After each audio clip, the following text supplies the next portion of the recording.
राधे राधे सांग माने केमती अच्छंती समस्ते। मु तो भल अच्छी आपण माने केमती अच्छंती। यही देखुना मु केमती भजा करुँची मिक्स भजा आपण मानक भल लगे कि नहीं। भेंडी पोटल आलू टमाटो पकईकी मिक्स भजा आमको तो बहुत भल लगे। आपण मानक केमती लगे कहे। हाँ आपण मानक आड़े गरम हो कि नहीं। हो छाड़न से गरम फरम जहाँ भी हो खरा हो वर्षा हो शीत हो आमको तो रोषे करा पड़ो।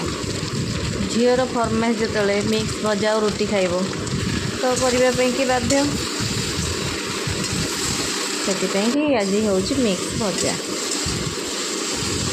देखुना केते गरम हो भी करा पड़े सहित पुणी रुटी करा पड़ो। जहाँ भी हो चल करवा।